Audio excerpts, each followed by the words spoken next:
Good morning all of you. सभी को नमस्कार। गैलेक्सी लिटरेरी स्टडी के इस वीडियो में आपका बहुत बहुत स्वागत है। Most welcome you are all of you.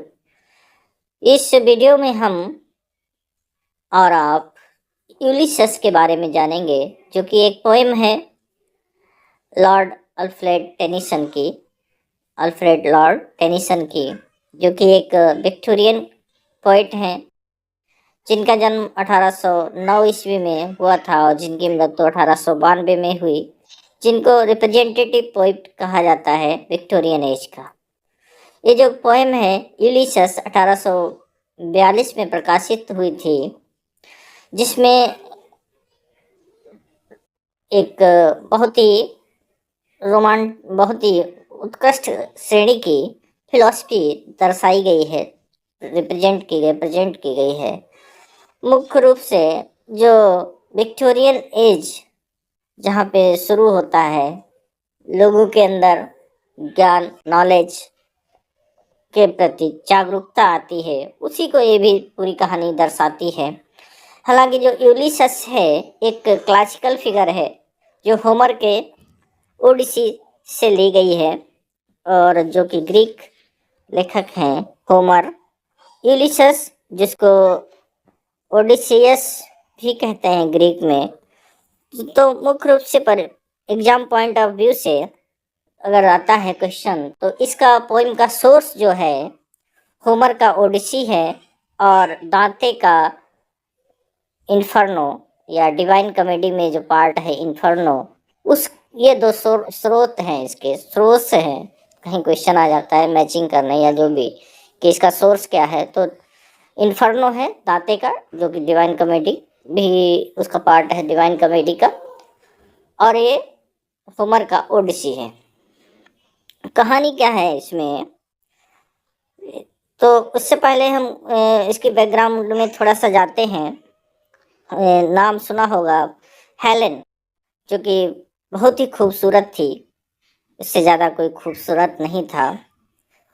उसने राजा किंग ऑफ स्पार्टा जो था उससे विवाह किया था, जिसका नाम था मेनेलस। और जो किंग प्रिंस ऑफ ट्रॉय था पैरिस उसको भगा ले गया था, उठा ले गया था। तो फिर इन लोगों ने ट्रोजन का, जो ट्रॉय का राजा था जिसे ट्रोजन वार कहते हैं, तो ट्रॉय पे आक्रमण किया। तो इस आक्रमण में यूलिसस भी था, और ये जो था ट्रोजन के वार में ये लोग कैसे घुसे थे किले के अंदर, ये शायद आपको पता होगा कि लकड़ी के घोड़े के अंदर छुप करके घुस पाए थे, अंदर शहर के अंदर जा पाए थे। तो ये जो लकड़ी के अंदर बैठ के सैनिकों को भेजने का प्लान जो था वो यूलिसस का ही था। तो ट्रोजन वार जो था 10 साल तक चला था। 10 साल ट्रोजन वार चला। उसके बाद यूलिसस वापस आता है, तो वापस आते हुए भी उसे कई परेशानियों का सामना करना पड़ा।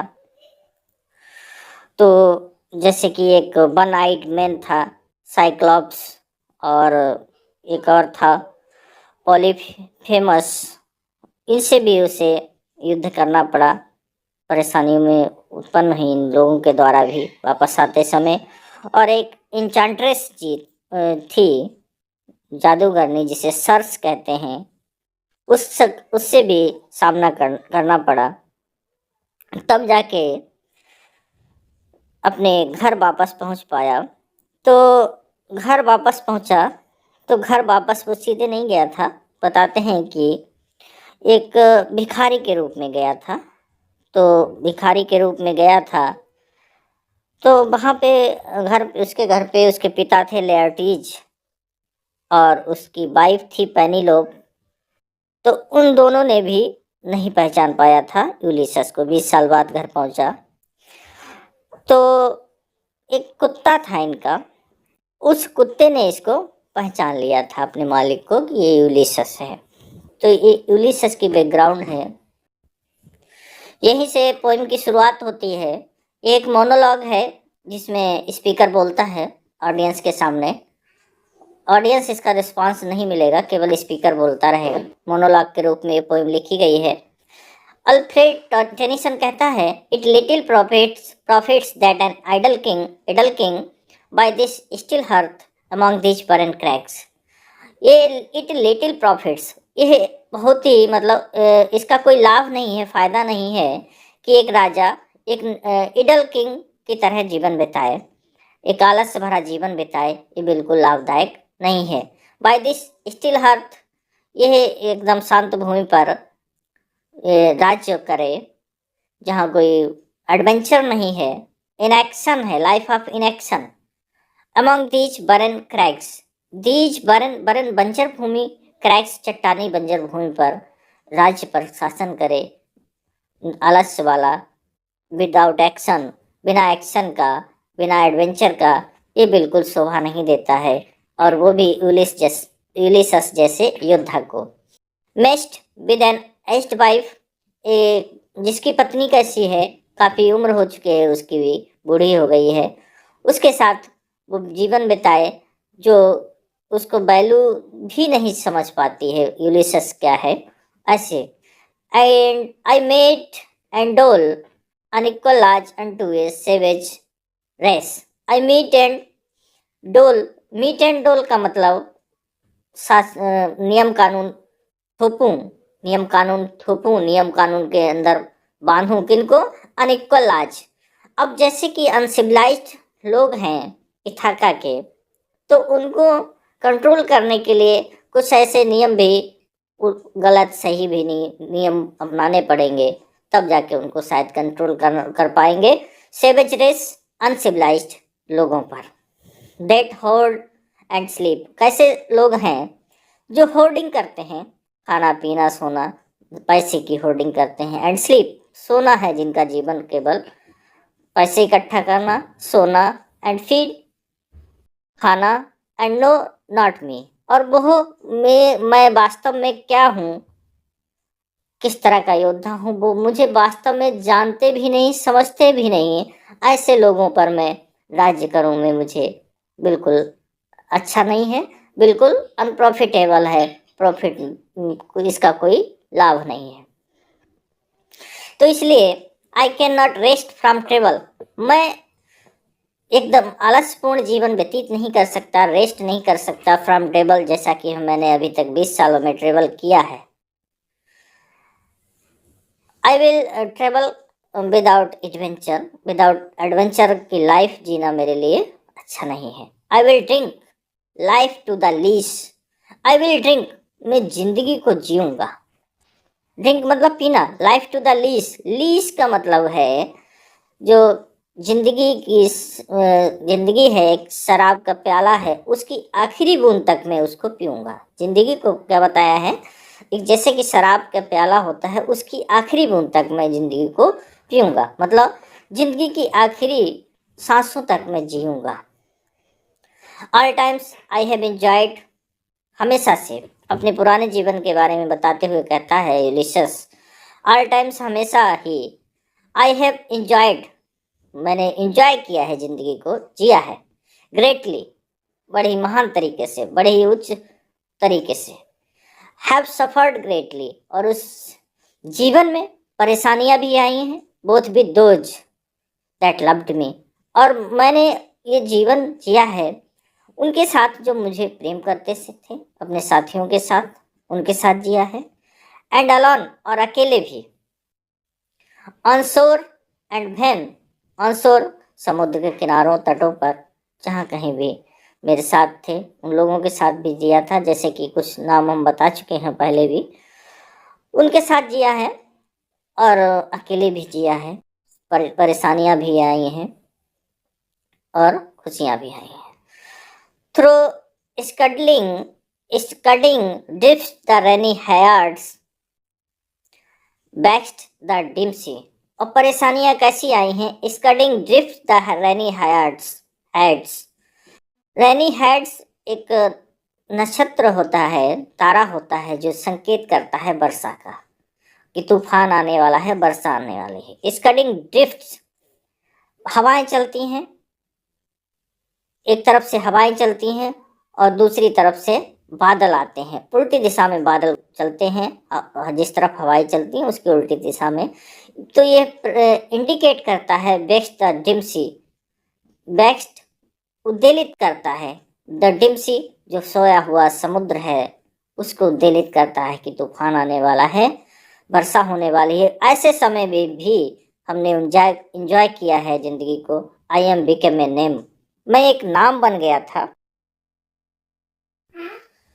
आई am became a name for always roaming with a hungry heart, much have I seen and known, cities of men and manners, climates, councils, governments.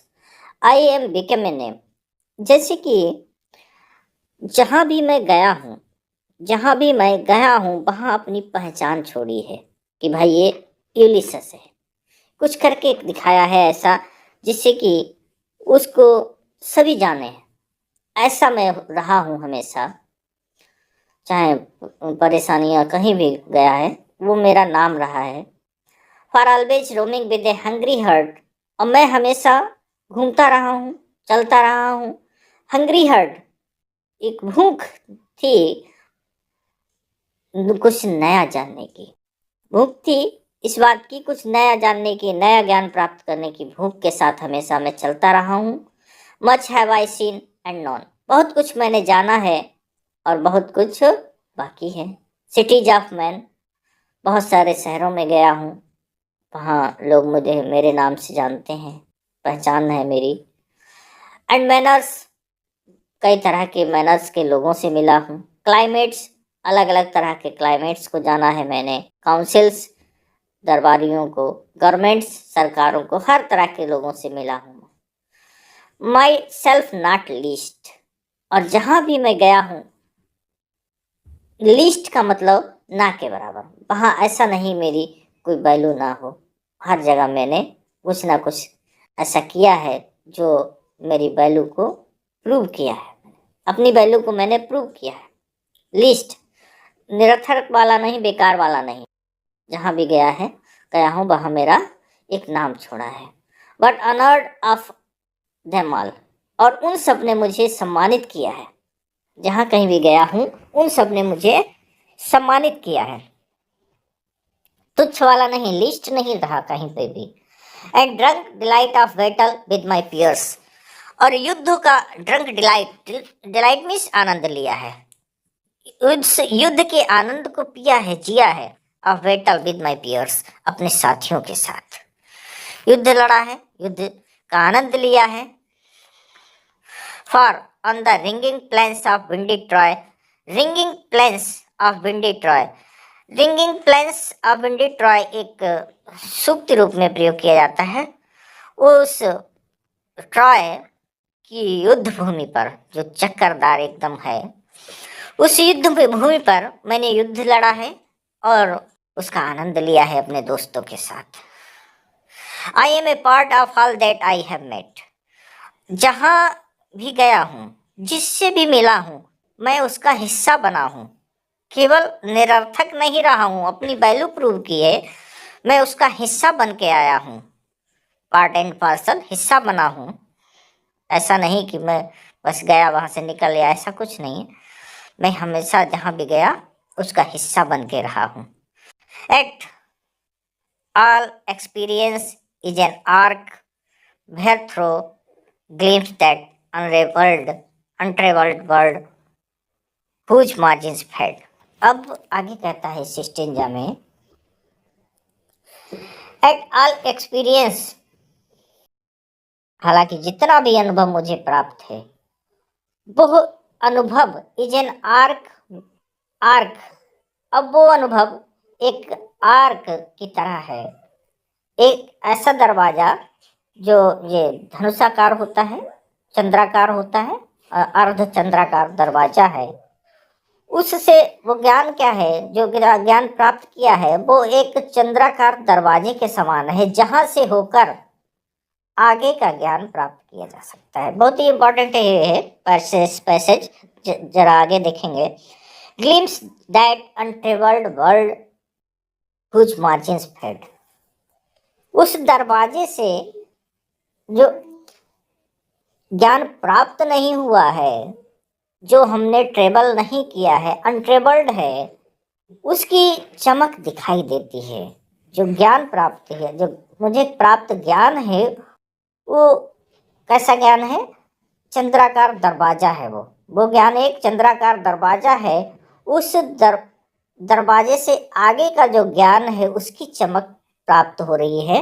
जो मैं चमक प्राप्त हो रही है, वो मुझे ज्ञान मिला नहीं है।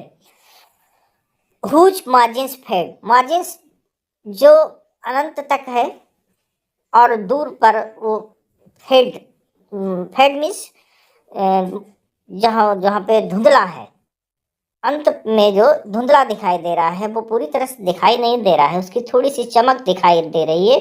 अपने इस प्राप्त ज्ञान के द्वारा उस अज्ञात ज्ञान की चमक दिखाई दे रही है, जो अनंत में, जो कि अनंत में धुंधला सा है। Forever and forever when I move, forever and forever when I move. Forever का मतलब है हमेशा, एंड फॉरएवर और हमेशा हमेशा व्हेन आई मूव। कहने का मतलब ये है, बहुत इंपॉर्टेंट ये लाइन है, कि जितना ज्ञान मैं प्राप्त कर लेता हूँ, जितना ज्ञान मैं प्राप्त कर लेता हूँ, उस ज्ञान को प्राप्त करने के बाद ये महसूस होता है कि जो उसके बाद जो ज्ञान है प्राप्त करने को वो बहुत है। उसकी चमक मुझे प्राप्त ज्ञान से जो अप्राप्त ज्ञान की चमक दिखाई देती है। व्हेन आई मूव, जब भी मैं आगे बढ़ता हूँ, थोड़ा सा और ज्ञान प्राप्त कर लेता हूँ, तो मुझे और आगे ज्ञान अनुभव दिखाई देने लगता है, जिसे मुझे प्राप्त करने की इच्छा है हमारे अंदर। तो कहता है how dull it is to pause, कितना नीरस होगा यहीं पे रुक जाना, जिंदगी को यहीं पे रोक देना, उस ज्ञान को प्राप्त न करना कितना नीरस होगा। ये विक्टोरियन एज की विशेषता है कि विक्टोरियन एज ऐसा युग था जहाँ पे लोग जो थे अधिक से अधिक ज्ञान प्राप्त करने की इच्छा थी लोगों में, उसको दिखाता है ये। How dull it is to pause, pause रुकना, ठहरना, इतना नीरस होगा। टू मेक एन एंड, और टू मेक एन एंड, उसका अंत कर देना, जीवन का अंत कर देना, ज्ञान का अंत कर देना।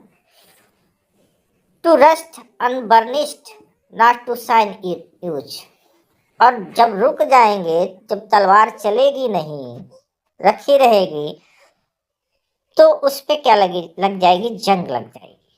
उस ज्ञान में जंग लग जाएगी, वो ज्ञान की तलवार जंग युक्त हो जाएगी। नॉट टू शाइन यूज, जब तक उसका प्रयोग नहीं करेंगे, उस ज्ञान को प्रयोग नहीं करेंगे, वो चमकेगी नहीं। यदि हम उसका प्रयोग करते जाएंगे तो वो हमेशा चमकती रहेगी। ज्ञान का प्रयोग करते जाएंगे, जिंदगी को आगे बढ़ाते जाएंगे, तो वो और निखरती जाएगी। As though to breathe were life, as though, जैसे कि जीवन क्या है, केवल सांसें लेना जीवन ही हो, ऐसा जीवन मुझे पसंद नहीं है। केवल सांसें लेना ही जीवन हो जहाँ पर, वो जीवन नहीं पसंद है मुझको। लाइफ पाइल्ड ऑन लाइफ, आगे स्टेंजा में देखते हैं।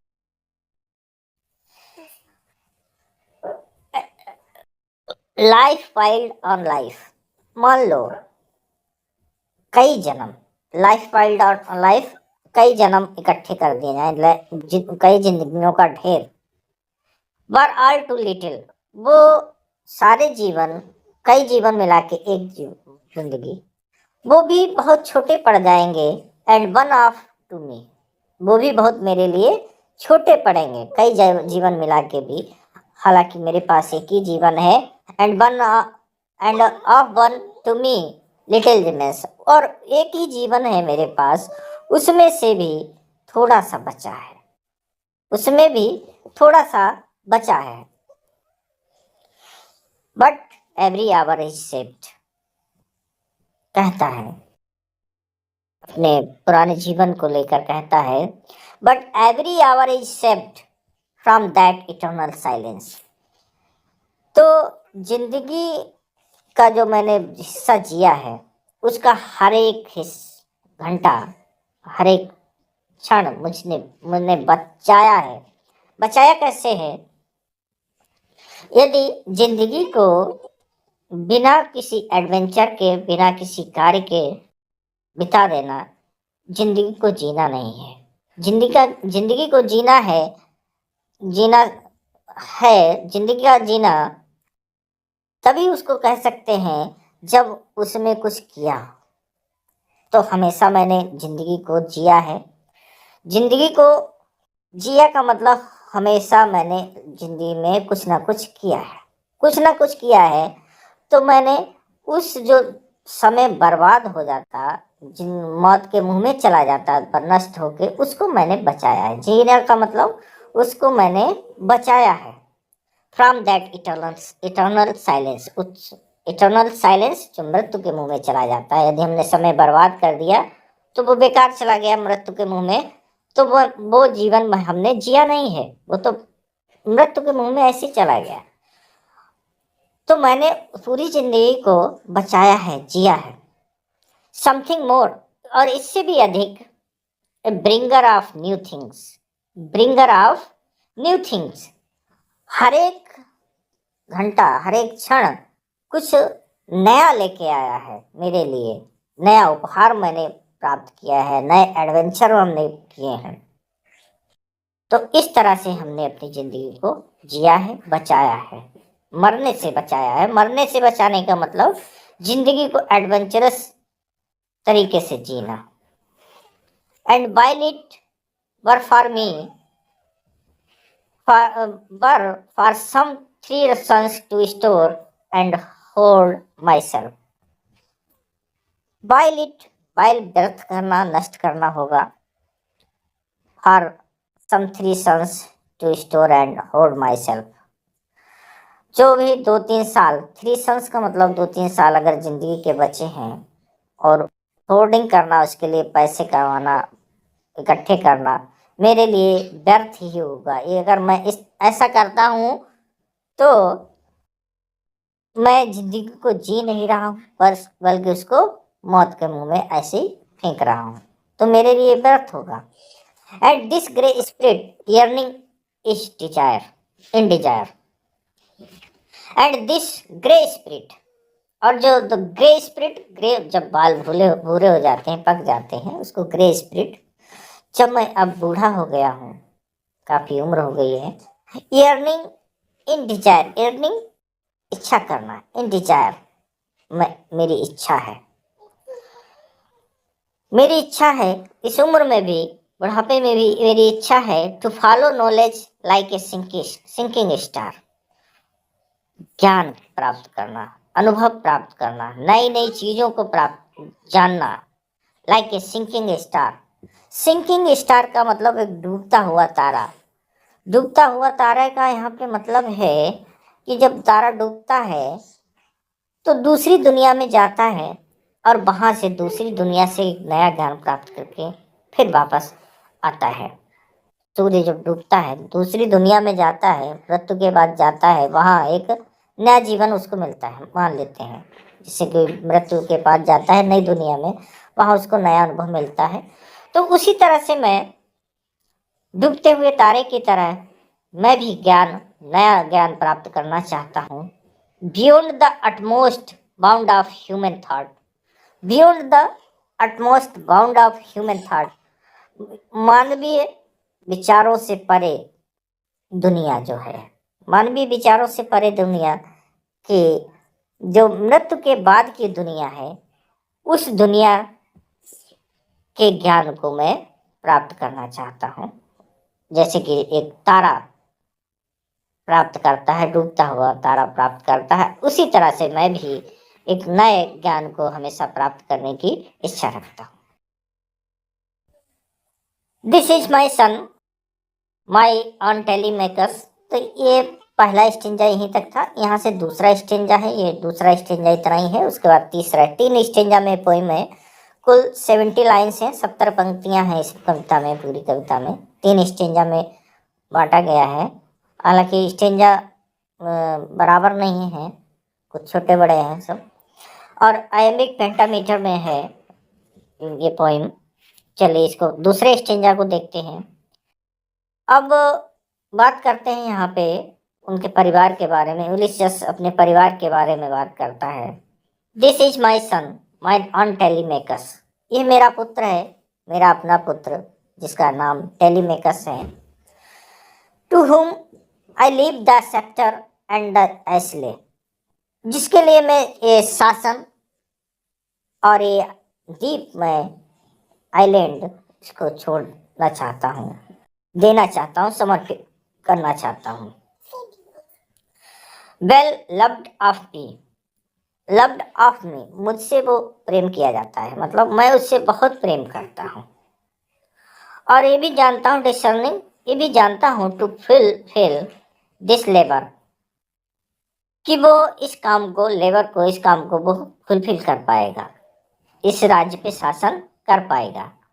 By slow prudence to make mild, slow prudence, prudence चालाकी, बुद्धि, टू मेक माइल्ड, विनम्रता से, चालाकी से इस राज्य पे वो शासन कर पाएगा। A rugged people, rugged people वही uncivilised people, and through soft degree, soft degree मतलब धीरे धीरे, ग्रेजुअली वो इन पर शासन कर पाएगा, कंट्रोल कर पाएगा।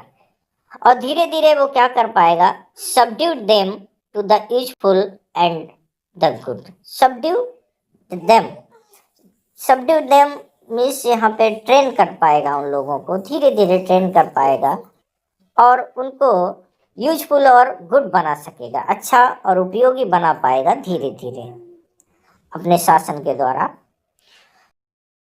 मोस्ट ब्लेमलेस इज ही, वो बहुत ही नादान है, मतलब कोई उसका कोई अपराध ही नहीं, मतलब बहुत ही स्वच्छंद छवि वाला है।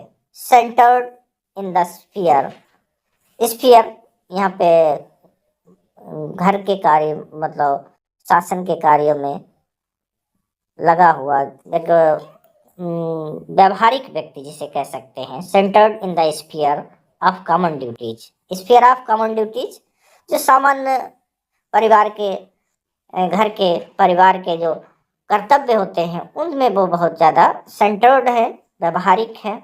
डिसेंट नॉट टू फेल, और इतना डिसेंट है कि वो इस काम में फेल नहीं होगा, शासन करने में वो फेल नहीं होगा।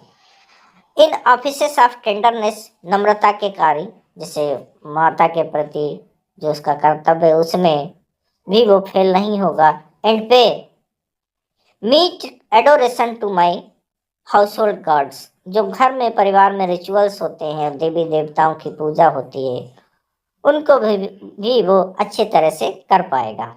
व्हेन आई एम गॉन, जब मैं यहाँ से चला जाऊँगा, तो वो मैं सोचता हूँ वो अच्छे से इन सारे कार्यों को कर पाएगा, माता के प्रति, देवी देवताओं के प्रति और प्रजा के प्रति सब कुछ कर लेगा। ही वर्क्स हिज वर्क, वो अपना काम वो अपना काम करेगा और मैं आई माइन, और मैं अपना काम करूँगा। लास्ट स्टेंजा है, तीसरा paragraph. There lies the port the vessel puffs her sail, ये रहा जहाज, पुप्स हर सेल, जो चलने के लिए तैयार है, जिसमें हवा भरी हुई है, यात्रा के लिए तैयार है। There gloom the dark broad sea, निराशा जैसे अंधेरा छाया हुआ है विस्तृत समुद्र में। माई मैरिनर्स, मेरे साथियों। सोल्स दैट हैव टॉयड, सोल्स आत्माएं, मेरे साथियों। The fellow sailors of Ulysses have टॉयड एंड रॉट, हैव टॉयड वर्कड हार्ड, कठिन परिश्रम किया है, एंड रॉट, रॉट का मीनिंग भी वर्कड हार्ड है, टॉयड and thought with me. Thought with me का मतलब मेरे साथ हमेशा रहे हैं, ऐसे मेरे साथियों। That ever with a frolic welcome to the thunder and the sunshine. That ever with a frolic welcome.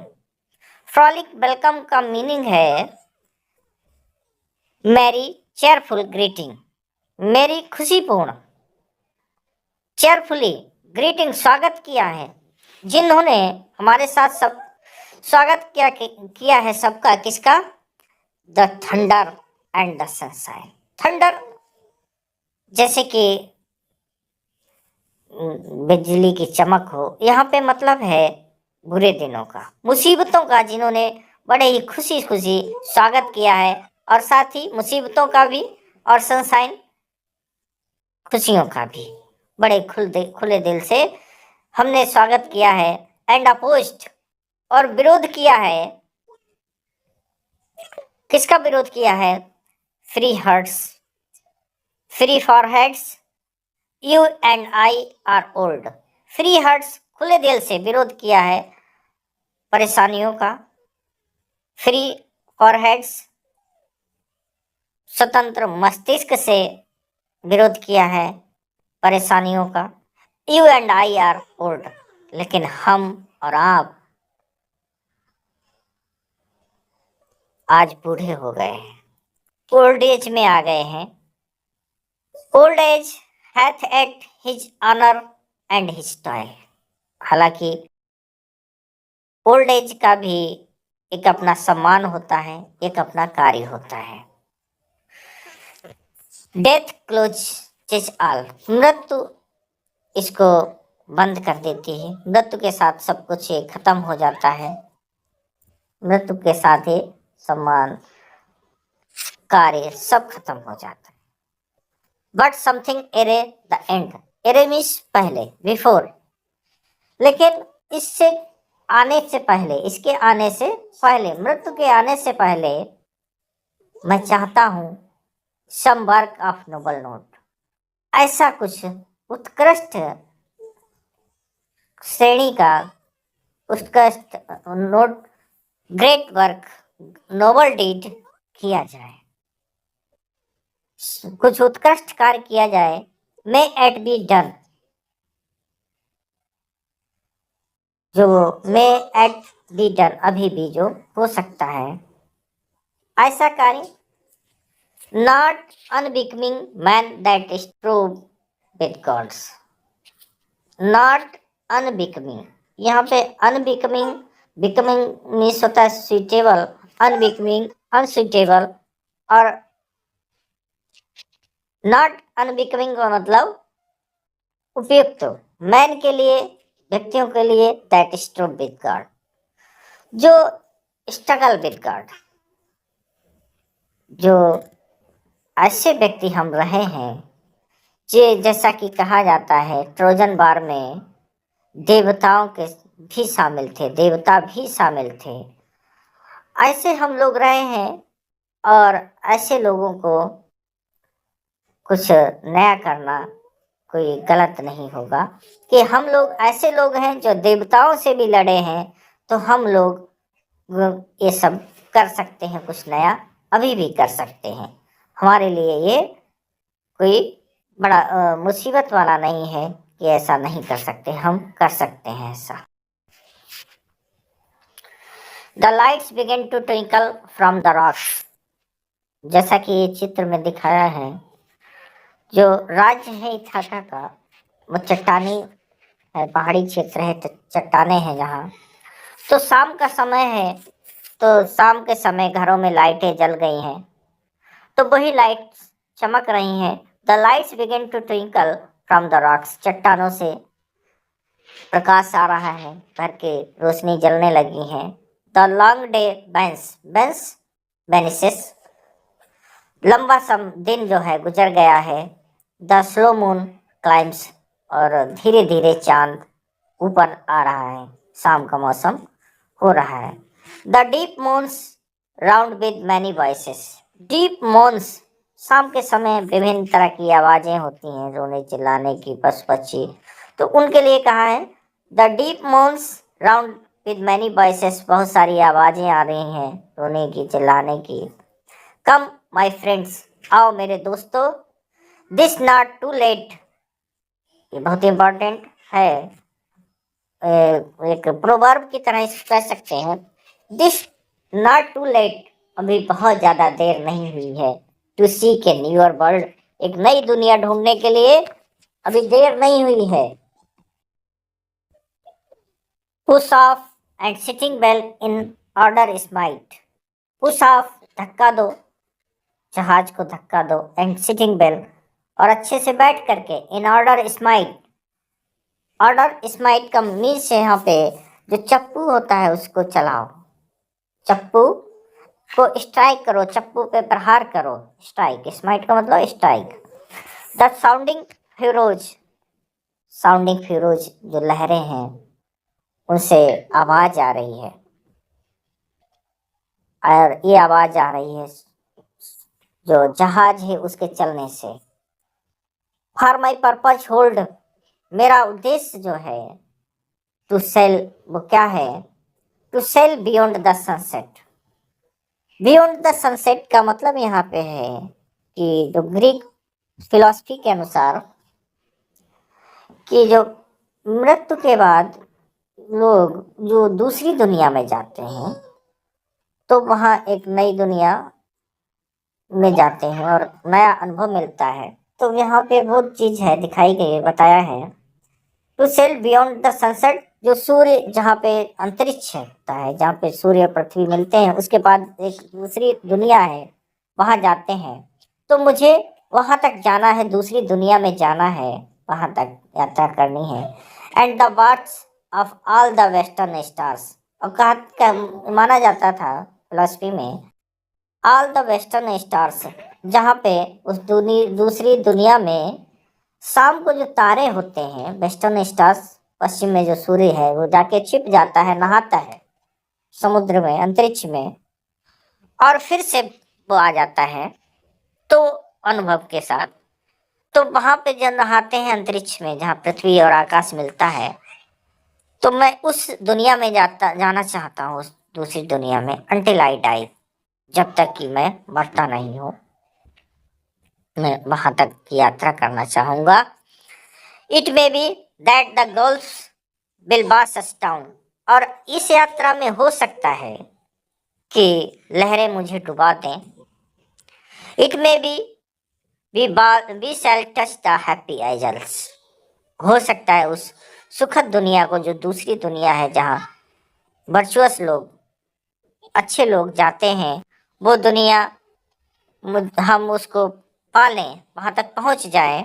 And see the great Achilles, Achilles जो कि ट्रोजन वार का हीरो था, तो शायद हम उस एक्लिस से वहां पर दूसरी दुनिया में मिल पाए। हुम वी नो, जिसको कि हम जानते हैं ट्रोजन वार में जो हमसे मिला था। Much is taken much abides, much is taken, बहुत अनुभव प्राप्त हुआ है, बहुत अनुभव लिया है, बहुत जीवन जिया है। मच अवाइड्स, बहुत ही अभी बाकी भी है। And though we are not now that strength, हालांकि अब वो शक्ति हम लोगों के अंदर नहीं है, विच इन ओल्ड एज, जो युवावस्था में थी, पुराने दिनों में थी, वो उतनी शक्ति हम लोगों में नहीं बची है, जिससे moved earth and heaven, moved earth and heaven का मतलब है कि जिससे महान महान कार्य किए, जिससे एक असंभव कार्य कर सका, ऐसी एनर्जी थी उस समय जिससे असंभव कार्य आसानी से कर देते थे। हालांकि वो एनर्जी अब नहीं है।